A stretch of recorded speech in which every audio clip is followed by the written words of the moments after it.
بسم الله والحمد لله والصلاة والسلام على رسول الله وعلى آله وصحبه ومن والاه. رب اشرح لي صدري ويسر لي أمري واحلل عقدة من لساني يفقهوا قولي. Mes chers frères, mes chères sœurs, notre thème aujourd'hui avec l'aide d'Allah Tabarak wa Ta'ala est l'espoir et l'œuvre. L'espoir et l'œuvre. Donc on va parler du fait de garder espoir et de continuer à œuvrer dans le bien. On vit une époque de troubles. On vit une période où le vrai est devenu faux et le faux est devenu vrai. Et d'après Abu Hurayra radiyallahu anhu, le prophète sallallahu alayhi wa sallam a dit: viendront pour les gens des années trompeuses.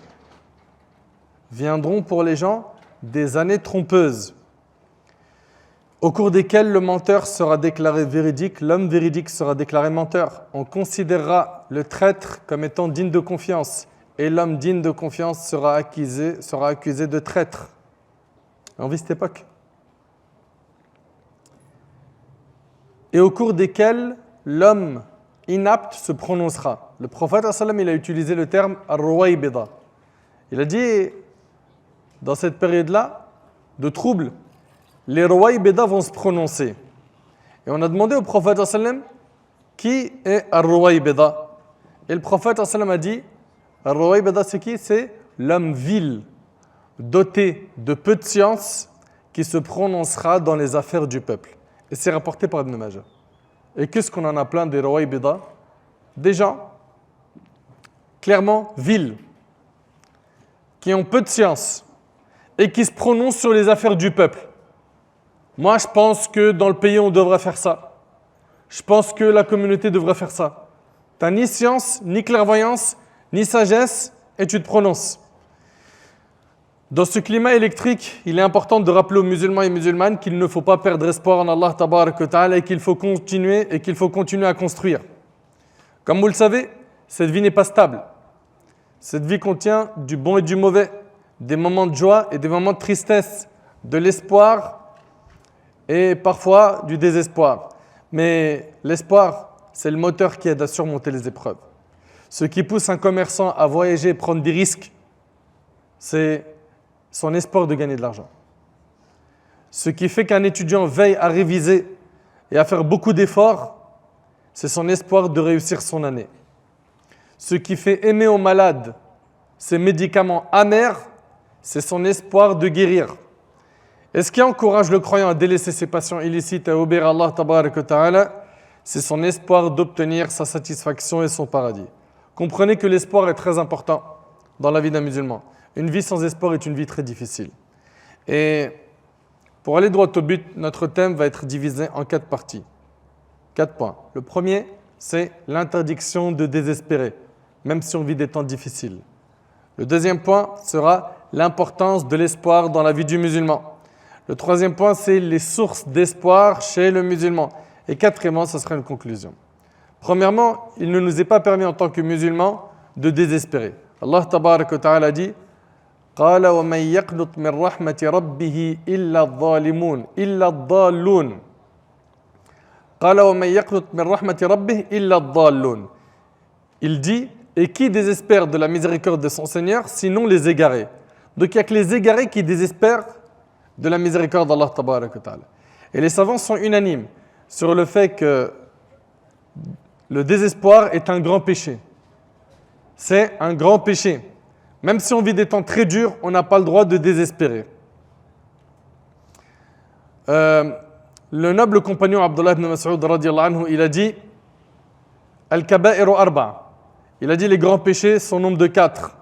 Il a dit l'association à Allah, le désespoir de la miséricorde d'Allah, et il a cité également se sentir à l'abri du stratagème d'Allah. Le désespoir est une cause de la corruption des cœurs. Un cœur ne peut être en bon état alors qu'il est noyé dans le désespoir. Et le prophète alayhi salatu wassalam a blâmé la personne qui fait désespérer les gens dans l'avenir de la communauté. Le prophète sallam a dit: lorsque vous entendez quelqu'un dire malicieusement les gens ont péri, et on entend ces discours des fois, ça y est, c'est fichu, c'est cuit pour nous, il n'y a plus rien à faire, c'est mort. Le prophète sallam a dit: lorsque vous entendez quelqu'un dire malicieusement, les gens ont péri, sachez qu'il est celui qui périt le plus. Et c'est rapporté par l'imam Muslim. Et ce que j'aimerais qu'on garde en tête, c'est quoi? C'est que quoi qu'il nous arrive comme épreuve, le seul à pouvoir retirer ces épreuves, c'est qui? C'est Allah tabarak wa ta'ala. Allah Azza wa Jalla dit wa yamsaska Allahu bidur fala kashifa lahu illa hu wa yamsaska bi khayr fa huwa ala kulli shay'in qadir. Et si Allah fait qu'un malheur te touche, nul autre que lui ne peut l'enlever. Et s'il fait qu'un bonheur te touche, c'est qu'il est omnipotent. Ibn Abbas radiyallahu anhuma a dit Allah nous suffit et quel bon défenseur. Hasbi Allah wa ni'mal wakil. C'est la formule qui a été prononcée par Ibrahim alayhi salam quand on l'a jeté dans le feu. Subhanallah, même l'ange Gabriel, il est venu, il lui a dit est-ce que tu as besoin de moi? Il lui a dit Allah me suffit. Ils l'ont attaché, ils l'ont mis dans une catapulte, ils ont allumé un grand feu et comme vous le savez, ils lui ont enlevé ses vêtements et ils se sont préparés à le jeter. Et il a dit quoi? Allah nous suffit. Et quel bon défenseur. Ça, c'est la confiance qu'on doit avoir en Allah tabarak wa ta'ala. C'est la formule prononcée par Ibrahim quand il a été jeté dans le feu. Elle a été de même prononcée par Muhammad alayhi salatu wassalam quand on lui a dit les gens ont mobilisé des masses contre vous. Craignez-les. Cela augmenta leur foi. Allahu Akbar. Ça a augmenté la foi des compagnons. Pourquoi? Parce qu'eux, ils ont peur que d'Allah. Cela augmenta leur foi et ils dirent Allah nous suffit. Et quel bon défenseur, et c'est rapporté par l'imam al-Bukhari. Oui, mes chers frères, mes chères sœurs, Anas radiyallahu ta'ala anhu, il dit que le prophète a dit quand Allah veut du bien de son serviteur, il lui accélère son châtiment dans ce bas monde. C'est-à-dire quoi? Quand Allah subhanahu wa ta'ala il veut du bien pour un parmi nous, il le fait rentrer dans plusieurs épreuves. Pourquoi? Pour qu'il paye sur terre, comme ça le jour du jugement, il n'a pas à payer. Et comme vous le savez, la base de cette vie, c'est l'épreuve, et pas la récompense. La récompense éternelle, ça sera au paradis, bi'idhnillah. Mais sur terre, la base de cette vie, c'est l'épreuve. Quand Allah veut du bien de son serviteur, il lui accélère son châtiment dans ce bas monde. Et quand il veut du mal de son serviteur, il s'abstient de le châtier pour sa faute jusqu'à ce qu'il en reçoive sa punition entière le jour de la résurrection. Le prophète a dit aussi la grandeur de la récompense va de pair avec la grandeur de l'épreuve. Allah le Très-Haut, quand il aime les gens, il les éprouve. Vous entendez? Quand Allah il aime les gens, il les éprouve. Celui qui accepte l'épreuve avec abnégation aura la satisfaction d'Allah. Et celui qui lui oppose son mécontentement, Allah sera mécontent de lui. Et sachez que les personnes qui ont la foi la plus complète sont les plus éprouvées. Le prophète dans le hadith de Sa'd, il a dit les gens les plus éprouvés sont les prophètes. Certains, quand ils sont éprouvés par la maladie, par une épreuve à l'école, ou au travail, ou avec leur fréquentation, on les entend parfois dire « Mais pourquoi ça m'arrive à moi? Je fais du bien. Je fais que du bien autour de moi, je ne comprends pas pourquoi je suis touché par ça. » Excuse-moi, tu ne fais pas plus de bien que les prophètes. Et c'est eux qui ont été les plus éprouvés sur terre. Écoute bien, le prophète a dit « Les gens les plus éprouvés sont les prophètes. Puis ceux qui leur succèdent en degré. L'homme est éprouvé selon le degré de sa piété. Si sa foi est solide, son épreuve est encore plus dure. Et si sa foi n'est pas solide, il sera éprouvé selon le degré de sa foi. Le croyant ne cesse d'être éprouvé jusqu'à ce qu'il marche sur terre lavé de toute faute. » C'est-à-dire que, comprenez bien, Allah yabarik fikum, que sur terre, plus on va être éprouvé, plus on sera lavé de nos fautes. Allah Ta'ala dit « Ahasiba an-nasu ay yutraku ay yaqulu amanna wa hum la yuftanun » Les gens pensent-ils qu'on les laissera dire nous croyons sans les éprouver? Avez-vous oublié qu'Allah subhanahu wa ta'ala dit liyabluwakum ayyukum ahsanu amala, qu'il nous a créé pourquoi? Pour nous éprouver, voir qui d'entre nous sera le meilleur en œuvre. C'est une vie d'épreuve. Cette vie, elle est pour les forts, elle n'est pas pour les faibles. C'est une vie de lutte. Allah Ta'ala il dit laqad khalaqna al-insana fi kabad. Nous avons créé l'homme pour une vie pleine de lutte. Cette vie, je le répète, elle n'est pas pour les faibles. Il faut se battre pour réussir. Gardez en tête, vous qui êtes éprouvés, que seul Allah peut vous délivrer de votre épreuve. Et puis sachez aussi une chose, qu'on vit énormément de signes de la fin des temps. Mais quand je dis énormément, mais vraiment énormément. Le prophète sallam a dit, à ses débuts, l'islam était étranger, et c'est ainsi qu'il redeviendra un jour, autant qu'à ses débuts. Touba, c'est-à-dire une bonne nouvelle aux étrangers. Et c'est rapporté par Muslim. Et dans une version de l'imam Ahmed, par le biais d'Abdullah ibn Amr ibn al-As, radiyallahu anhuma, on demanda au prophète sallam, qui sont ces étrangers? Il répondit, ceux qui s'attacheront à la vertu lorsque les gens seront corrompus.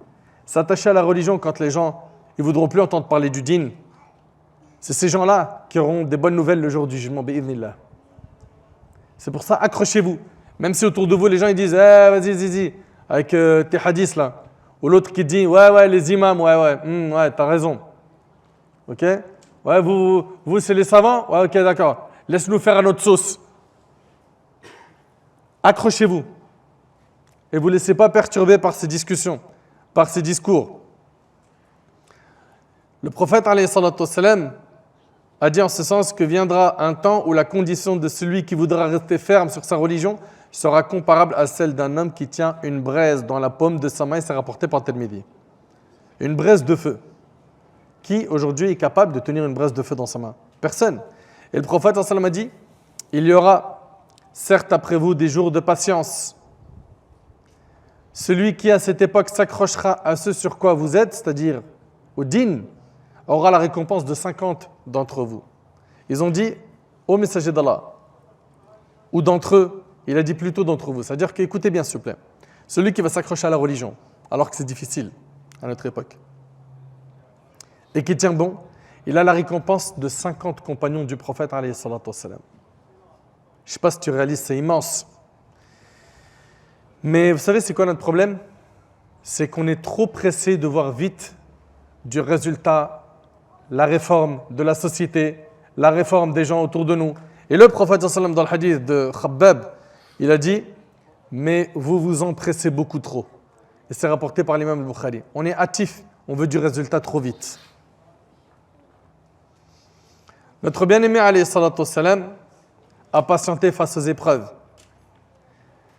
Pour ceux qui connaissent sa sira, ça n'a pas été facile dans sa biographie. Mais il a tenu.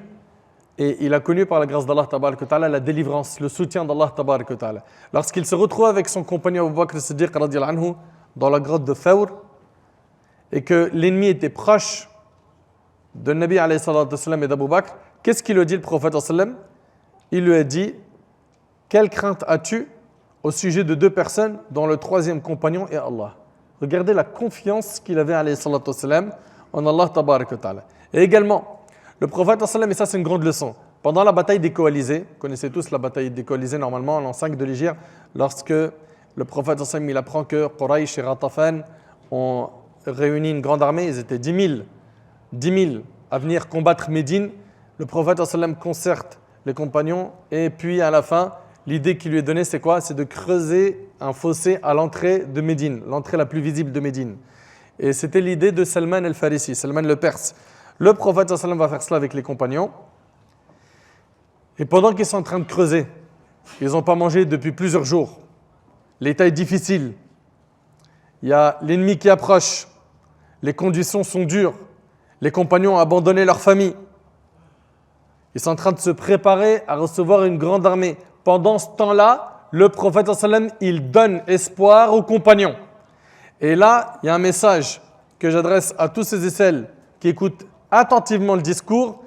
Quand c'est dur, comme c'est temps qu'on est en train de vivre en ce moment, il faut donner espoir aux gens comme le prophète alayhi salatu wassalam l'a fait. Ça c'est manhaj al-Nabi alayhi salatu wassalam. Ça c'est la voie prophétique. Le prophète alayhi salatu wassalam, il est en train de frapper une grande pierre qui bloquait comment dirais-je, l'action de creuser. Et puis il va dire Allahu Akbar, les clés de Syrie m'ont été données. Puis après il va dire Allahu Akbar, les clés de Perse m'ont été données. Subhanallah. Et il va dire je vois le château blanc de Madain. Et il va dire Allahu Akbar, les clés du Yémen m'ont été données. Par Allah, je vois les portes de Sana'a. Ce que l'on tire comme leçon de ce passage, c'est que le prophète sallam donnait espoir à ses compagnons dans les moments les plus durs. Et tel doit être notre comportement. Chaque musulman, chaque musulmane doit être une source de quoi? D'espoir. Et il faut impérativement que nos imams soient des moteurs d'espoir et non l'inverse.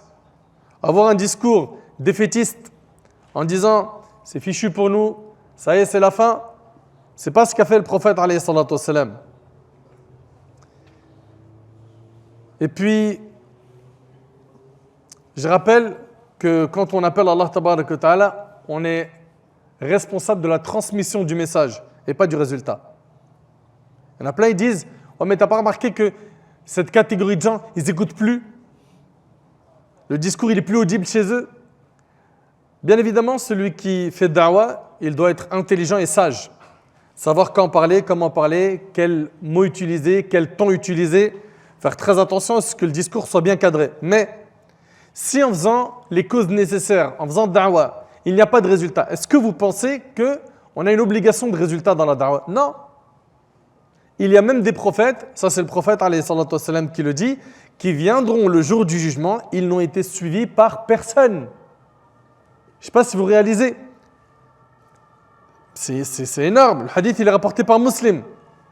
Le prophète sallam a dit « Les différentes communautés me furent présentées et je vis un prophète ou deux passer accompagné d'un groupe d'hommes, un prophète qui n'avait aucun compagnon. » Est-ce que vous pensez que ce prophète qui n'a pas été suivi, il sera châtié et puni? Non. Car son devoir était celui de la transmission, pas du résultat. C'est pour ça que quand vous faites da'wah à vos proches et que vous voyez qu'il n'y a pas de résultat, il ne faut pas se dire « ça ne sert à rien, j'arrête ». Non, tu n'as pas d'obligation de résultat. Notre devoir à nous, c'est quoi? Le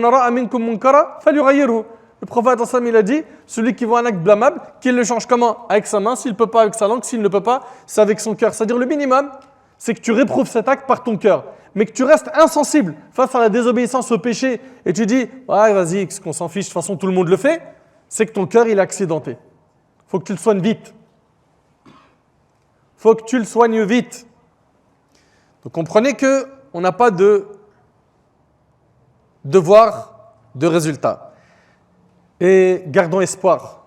Et c'est ce qu'a fait le prophète, on l'a vu dans la bataille des coalisés, il donnait espoir aux compagnons alors que c'était un temps très très dur. Et c'était comme ça qu'était le prophète dans les moments durs, on continue à donner espoir. Ibrahim alayhi salam, est-ce qu'il a perdu espoir quand il a atteint un certain âge et qu'il voulait avoir un enfant? Lui qui a dit Rabbi habli minas salihin, Seigneur, fais-moi don d'une progéniture parmi les vertueux. Est-ce qu'il a perdu espoir? Non. Il a demandé à Allah, il a invoqué Allah. Allah il lui a donné un enfant ou pas? Oui ou non? Il lui a donné Ismaïl, n'est-ce pas? Et il lui a donné Ishaq, alayhi salam. Moussa, alayhi salam, il se retrouve devant la mer. Derrière lui, il y a qui? Un sanguinaire, Pharaon, qui en a fait couler du sang. Et il est avec son armée. Et Moussa, alayhi salam, lui et ses compagnons, ils se retrouvent devant la mer. Et les gens lui disent Kalla inna la mudrakoun, ça y est, on va être attrapés. Ils l'ont dit Inna la mudrakoun, et il a dit Kalla inna ma'iya rabbi sayahdin. Non, il est avec moi mon Seigneur qui me guidera. Le prophète Yaqub alayhi salam, il a perdu son fils Yusuf alayhi salam, n'est-ce pas? Ça a été très difficile. Puis après, il a perdu, dans un second temps, Benjamin. Et qu'est-ce qu'il a dit? Fasabrun jamil. Asa Allahu an ya'tiyani bihim jami'a innahu huwal alimul hakim. Il a dit peut-être qu'Allah me les rendra tous. Allahu Akbar. Il a gardé espoir en Allah. Est-ce que Allah il lui a rendu ces deux enfants qu'il a perdus, oui ou non? Il lui a rendu. Joseph et Benjamin. Allahu Akbar. Ayyub alayhi salam, il a perdu la santé. Il a perdu ses enfants. Il a perdu ses biens. Il a tout perdu. Et qu'est-ce qu'il a dit? وَأَيُّوبَ إِذْ نَادَى رَبَّهُ أَنِّي مَسَّنِيَ الضُّرُّ وَأَنْتَ أَرْحَمُ الرَّاحِمِينَ فَاسْتَجَبْنَا لَهُ فَكَشَفْنَا مَا بِهِ مِنْ ضُرٍّ وَآتَيْنَاهُ أَهْلَهُ وَمِثْلَهُم مَّعَهُمْ رَحْمَةً مِّنْ عِندِنَا وَذِكْرًا لِلْعَابِدِينَ. Et Ayoub, quand il implora son Seigneur, le mal m'a touché. Mais toi, tu es le plus miséricordieux des miséricordieux. Tout de suite, nous l'exaucâmes. Allahu Akbar. Nous l'exaucâmes, enlevâmes le mal qu'il avait, lui rendîmes les siens, et autant qu'eux avec eux par miséricorde de notre part et en tant que rappel aux adorateurs. Yunus alayhi salam, il a été avalé par le poisson. Vous connaissez sa biographie? فَنَادَ فِي الظُّلُمَاتِ أَنْ لَا إِلَهَ إِلَّا أَنْتَ سُبْحَانَكَ إِنِّي كُنْتُ مِنَ الظَّالِمِينَ فَاسْتَجَبْنَا لَهُ وَنَجَّيْنَاهُ مِنَ الْغَمِّ وَكَذَلِكَ نُنْجِي الْمُؤْمِنِينَ. Et Yunus, Dhannoun, quand il partit irrité, il pensa que nous n'allions pas l'éprouver. Puis il fit dans les ténèbres l'appel que voici. Qu'est-ce qu'il a dit? Il a dit La ilaha illa ant, subhanak inni kuntu minadh zalimin. Pas de divinité à part toi, pureté à toi. J'ai été vraiment du nombre des injustes. Nous l'exaucâmes et nous sauvâmes de son angoisse, et c'est ainsi que nous sauvons les croyants. L'humain, de par sa nature, aime les bonnes nouvelles. Et ça le rassure. C'est vrai ou c'est pas vrai? La bonne nouvelle est une source d'énergie. Par contre, faire fuir les gens par des discours pessimistes, ça fait naître le désespoir. Et le prophète, alayhi salatu wassalam, dans le hadith de Anas, qui est rapporté par Bukhari et Muslim, il a dit Yassiru wa la tu'assiru wa bashiru wa la tunaffiru. Enseignez, facilitez et ne compliquez pas les choses. Annoncez la bonne nouvelle et ne faites pas fuir les gens. Annoncez la bonne nouvelle et ne faites pas fuir les gens. Et il a dit dans le hadith Et si l'un d'entre vous se met en colère, qu'il se taise. Donc on vient de voir ici 2 points. Le premier, c'est l'interdiction de tomber dans le désespoir. 2, on a vu également l'importance de l'espoir dans la vie du musulman. 3e point, c'est par quoi est-ce qu'on obtient de l'espoir? Premièrement, en s'attachant à Allah tabaraka wa ta'ala et en gardant en tête que c'est Allah tabaraka wa ta'ala le puissant, qui gère son royaume, qui élève et rabaisse. C'est Allah tabaraka wa ta'ala qui guide, qui égare. C'est Allah qui donne et qui prive. Aujourd'hui, il peut donner la royauté, le pouvoir, la suprématie à certains et la prendre le lendemain ou le jour même. Donc, placer sa confiance en Allah tabaraka wa ta'ala et garder en tête qu'il est puissant. Azza wa Jal. On vous a cité le verset tout à l'heure Wa yamsaska Allahu bidur fala kashifa lahu illa hu. Et si Allah fait qu'un malheur te touche, nul autre que lui ne peut l'enlever. Garde en tête qu'il ne faut avoir peur de personne à part Allah tabaraka wa ta'ala. Il faut avoir confiance en lui, Azza wa Jal. Et pour cela, bien sûr, il faut s'attacher fermement au Coran et à la Sunna. Attache-toi au Coran. Allah tabaraka wa ta'ala, il dit La ya'tihi al-batilu min bayni yadayhi wa la min khalfihi.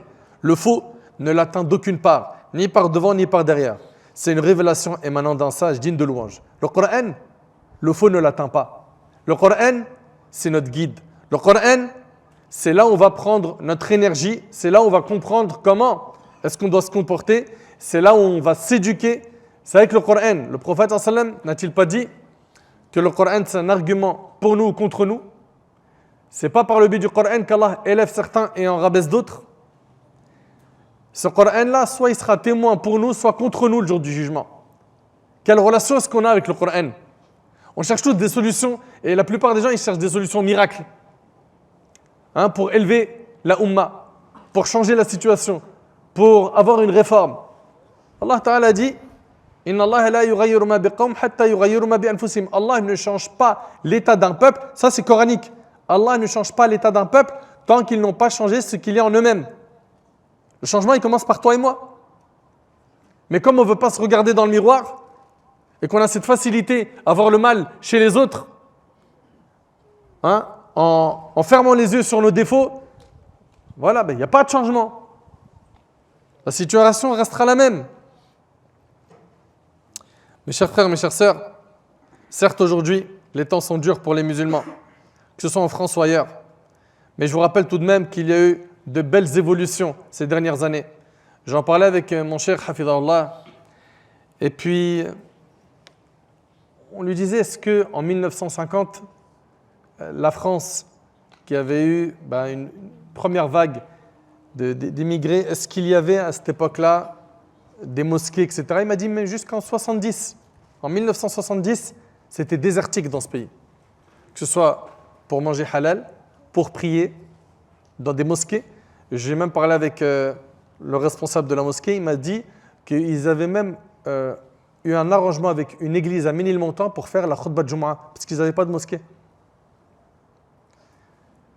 On est bien d'accord que là, en 50 ans, Tabarak ar-Rahman, il y a eu des efforts qui ont été réalisés. Je ne suis pas en train de dire qu'on est au top, d'accord? Ce n'est pas mon discours de dire on est au top, c'est bon, on est parfait, on est carré, on est très sérieux et ordonné dans tout. Il y a encore des lacunes, il y a beaucoup de choses à corriger. Mais il ne faut pas cracher sur la soupe. Il ne faut pas dire qu'on part d'un point zéro. Il ne faut pas dire qu'il n'y a rien qui a été fait. Nos aînés, qu'Allah les récompense, ils sont venus, ils voulaient des endroits pour qu'on se réunisse, qu'on fasse salat. Qu'Allah les récompense. Ils ont fait ce qu'ils pouvaient. Les générations d'après sont venues, ils ont commencé à remplir ces murs par l'apprentissage, la science, etc. Et c'est comme ça qu'on doit faire. On doit être des relais. d'une génération à une autre pour améliorer les choses, être des vecteurs de bien. Mais venir dire, il n'y a rien qui a été fait, soit tu es aveugle, soit tu es malhonnête. Je vous le dis, quand j'avais une quinzaine d'années, manger halal, c'était très difficile.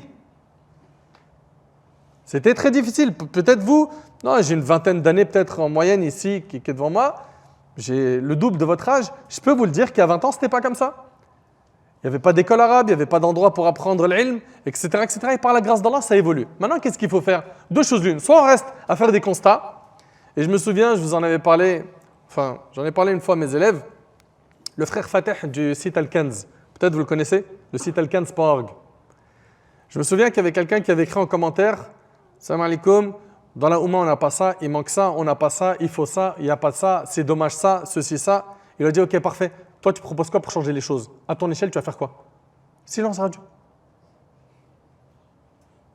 Donc si vous savez faire que des constats et vous ne voulez pas mettre le pied à l'étrier pour faire changer les choses à votre échelle, arrêtez. Il faut mûrir un peu. Vous n'allez pas rester des gamins, des enfants toute votre vie. Il faut mûrir. C'est des discours immatures, ça, de faire que des constats. Tout le monde sait le faire.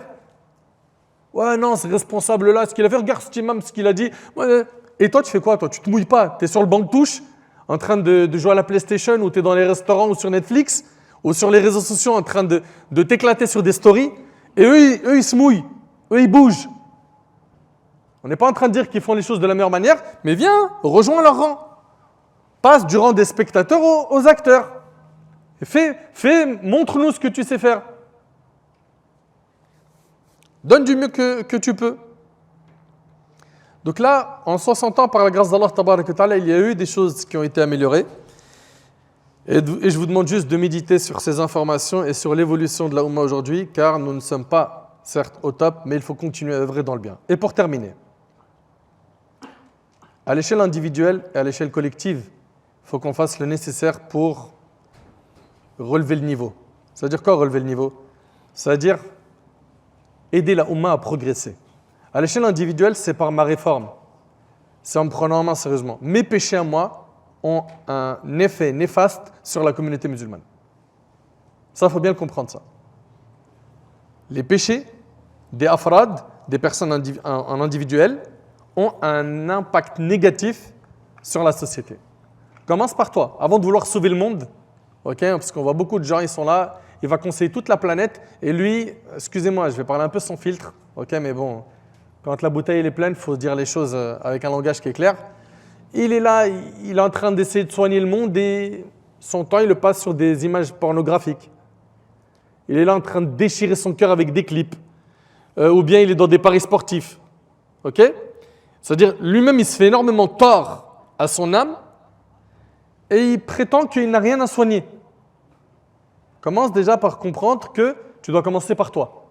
Commence par ta personne.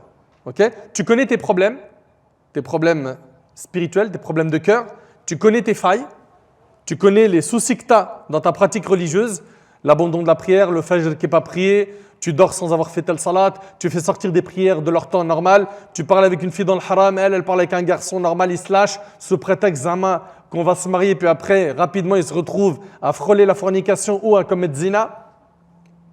Tiens le frein. Et respecte-toi. Garde en tête qu'Allah tabaraka wa ta'ala a tout comptabilisé, le jour du jugement, tu auras des comptes à rendre. Donc ça, c'est au niveau individuel. Maintenant, au niveau individuel, j'ai envie de rajouter aussi que le prophète sallam il a dit, si l'heure a lieu, alors que l'un d'entre vous a un petit palmier à planter dans sa main, s'il peut le planter avant qu'elle n'ait lieu, qu'il le plante, et c'est rapporté par le Bukhari dans l'Adab al-Mufrad. C'est-à-dire quoi? Le message de ce hadith, c'est œuvre jusqu'à ton dernier souffle. Jusqu'à ton dernier souffle. Regardez, on est en train de se dire en ce moment, ça se passe mal autour de nous. Comment faire? Il y a une autoroute où les gens ils sont en train de foncer dans le haram. À nous de faire le nécessaire pour prendre l'autoroute où on fait le bien et on propose du bien. Et on essaye de faire en sorte que ceux qui sont dans l'autoroute du haram, on leur propose un panneau itinéraire bis, il bifurque, il revient vers l'autoroute de la guidée. Soyons cela. C'est ça la mission qu'on a jusqu'à notre dernier souffle. Au niveau familial, veillez à ce que notre maison, notre foyer soit un endroit de rayonnement, de douceur, de bienveillance et d'adoration. Un cocon où l'on se sent bien, un abri face à la brutalité de ce monde, un endroit où l'on reprend des forces humainement et spirituellement, un endroit où nos enfants trouvent de l'amour, le savoir, l'éducation. Si aujourd'hui on veut limiter la casse un peu partout, à nous d'éduquer nos enfants comme il le faut. À nous de ne pas en faire des monstres.